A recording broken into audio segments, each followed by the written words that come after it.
not going in there. She's clearly had enough of me.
Detective, am I glad to see you. Lock the door, will you? I don't think Dr. Gray would appreciate us snooping around. What's going on here? This feels so strange.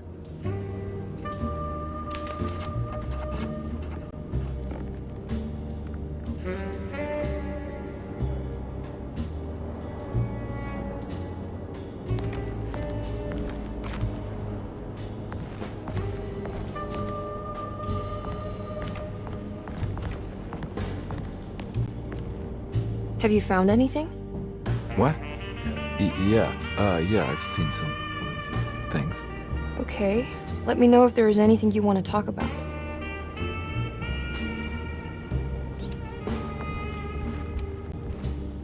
You don't find this place strange? Derceto is certainly one of the stranger places I've been to.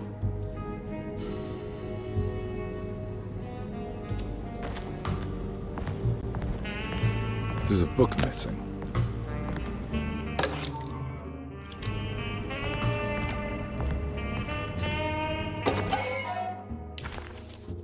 Nice.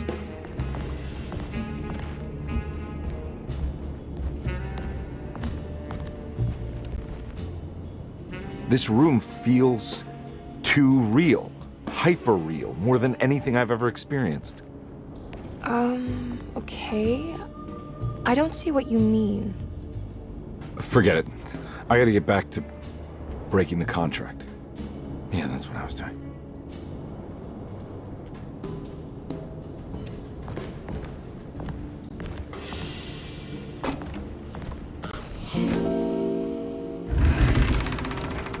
What did you do?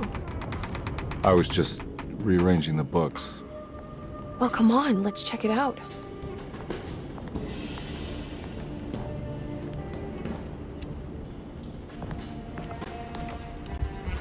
I think I'm beginning to understand. Dr. Gray is dealing with some kind of mass delusion.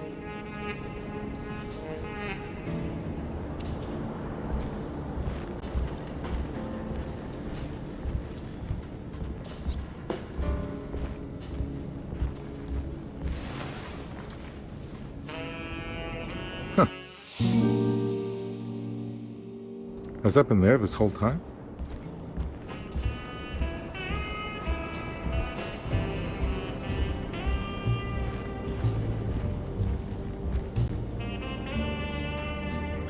What were you saying about mass delusion? Derceto seems to have a deranging effect on people living close by.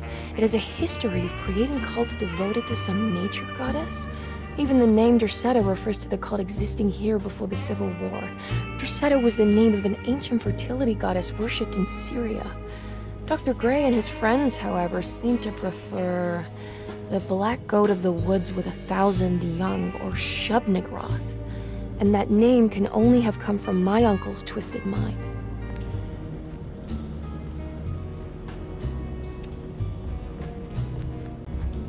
That mark on the floor looks like talisman positions, but from which direction should I look at it? The Snake Dagger, a monograph by Yael Klein. In Ludwig Prin's book on pagan rituals called The Mystery of the Grave, as translated by Nicholas Vachy, there are several references to a sacrificial dagger called the Snake Dagger. It has long been thought of as a poor translation of the original text, that it would be more appropriate with worm dagger from the Latin vermis cultrum. This seems natural following the recent consensus that the original title of Prin's book, De Vermis Mysteris, should literally translate to the mystery of the worm. However, this would take away from Vachy's great effort at translating the underlying meaning of the words and revealing several cultural beliefs. While Prin certainly was using the term worm as a symbol or synecdoche for death and the dead, which is made clear by the contents of the book, in the case of the dagger, we shouldn't be too hasty to dismiss his translation. Reading through Vachy's correspondence with his patron, it appears that he had more than just the Latin text at his disposal. Vachy had dug up Prin's living relatives and uncovered several cross-referenced historical texts and an actual snake dagger. The dagger was dated to the early Middle Kingdom of Egypt and had such a clear shape of a wave that Vachy considered calling it the sinusoidal blade. Knowing the full story, it seems prudent that he chose to translate it as snake and not worm. There are several reasons why this choice of word helps us understand the pagans that Prin's book attempts to describe. The symbolic value of the shape becomes more apparent when reading about the use for the dagger. In the passage of possession and exorcism, we find the snake dagger poisons the poisoner within the victim and is therefore pacified. Where the literal text would tell us that the worm dagger trumps the demon possessing the victim, it tells us nothing of their reasoning, only that somehow this dagger wins against the demon, like it had the better hand in poker. Vachy's translation allows us to follow the underlying logic to the ritual magic that is being performed. Poison the poisoner sounds like fighting fire with fire. That to hurt the demon possessing its victim, the priests would have to fight back with a power that is known to the evil they are fighting. The snake dagger is therefore not only a good way to describe its form, but it also helps us understand how it could be thought of as a useful tool for exorcism. Finally, it also helps us understand their relationship to lunacy, that it was thought of as something poisoning the mind rather than controlling it. What is also interesting to note is that the possessed are always considered poisoned in their head and not their heart. The snake dagger always went to the eye of the possessed, leaving them partially blind, if they had the good luck to survive.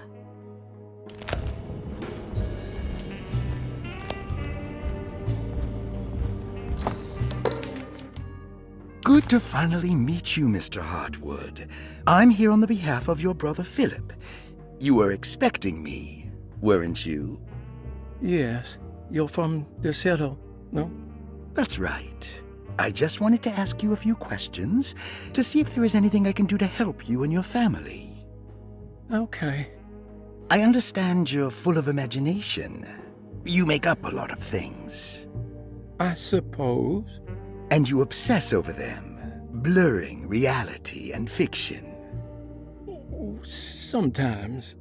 Do you want to tell me about the Dark Man? No, I don't. That's all right. Perhaps there is something else you can tell me. Something you know to be made up, but you hold dear. Juan? John? Who's John? No, Juan Luis Jorge. Oh, wait there a moment. Here, take a look. Is he Oh, he is the author. It's a magnificent book. Life-changing even. The real Juan is long dead, but I like to think of him as my friend. My most beloved friend. I see. Do you often do this? Fantasize about people you read about? No. Well, there is Jacob. Who is Jacob? Turn to the last page. Oh, it's a newspaper article. The Prisoner of Ice, Jacob van Ostad. Is he also your beloved friend? Oh, no, Doctor. Not at all. He is the fire that fights fire. Yes, I think it's clear your overstimulated imagination, this mania, needs to be tempered for you to live a normal life. I know your family calls it the Heartwood Curse, but I want you to know that there is nothing supernatural about your condition. It's all inside your head. And with that, I'm very qualified to deal with. In time, you will be cured. In time. Yes, in time we will exorcise all your demons, all the dark men. Yeah! Please, Mr. Heartwood, calm yourself. What happened? Oh, don't you worry your little head about it, Miss Heartwood. Your uncle and I just had our first breakthrough.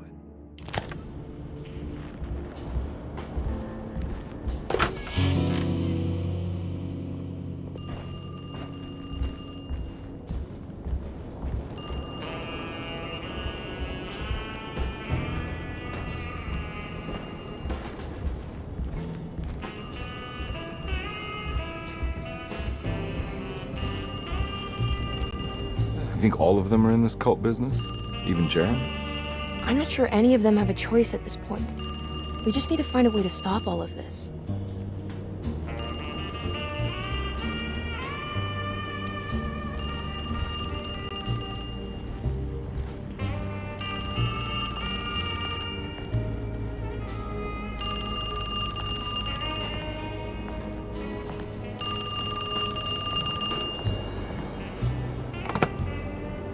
Hello? Detective Carnby? Who is this? Jeremy? Jeremy is with the Dark Man. You can't save him. Well, I've done everything he wanted so far, and there's just one more thing on the list. I expect him to keep his promise and return Jeremy unharmed. Get out, Detective. While you still can.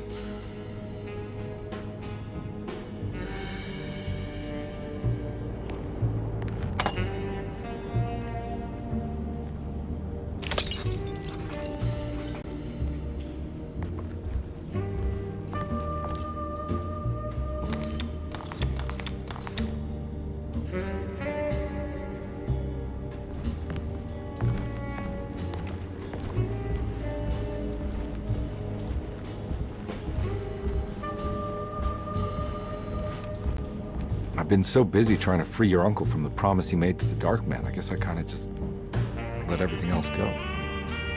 Don't worry, Detective. I feel like we're close. I'm sure Jeremy will turn up.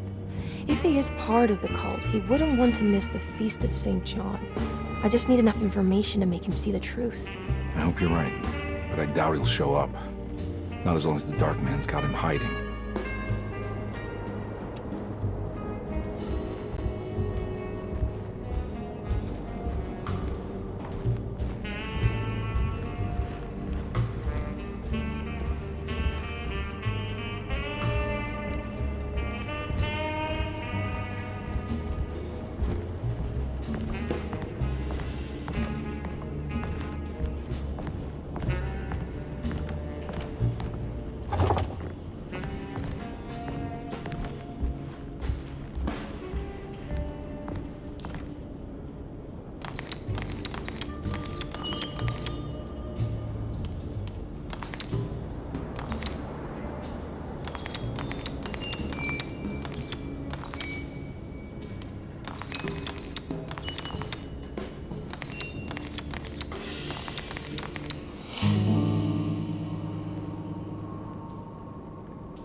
You okay?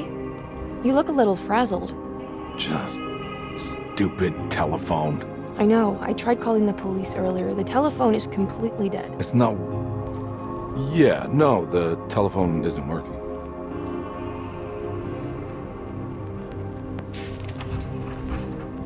Detective Comby was worried Emily could tell, that she could see the madness written on his face. But what if he was the only one seeing the truth? Could that still be the case?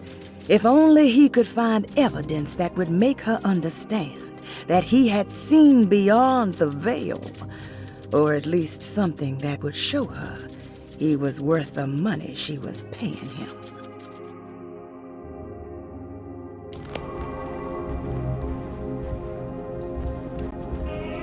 Miss Hartwood, I think you're gonna want to see this. Is there something in the closet? Yeah, there is. You don't see the very obvious gate leading to whatever Jeremy's madness is serving up next? I don't understand. Are you making some kind of fashion metaphor? I'm sorry, I don't have time for this. Can you just tell me what you're doing? You don't see this. It's fine. It's fine. Catch you later. Are you going inside the closet? Yeah. You got a problem with that? No. Do what you think is right, Detective. Sorry, I didn't mean to. Goodbye, Miss Hartwood.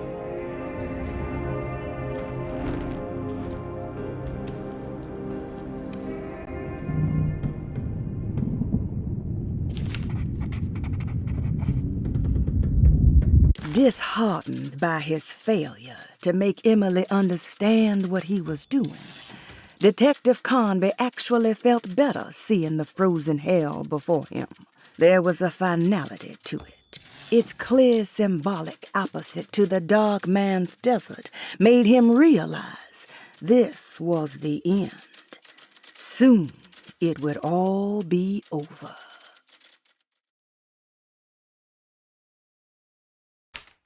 Detective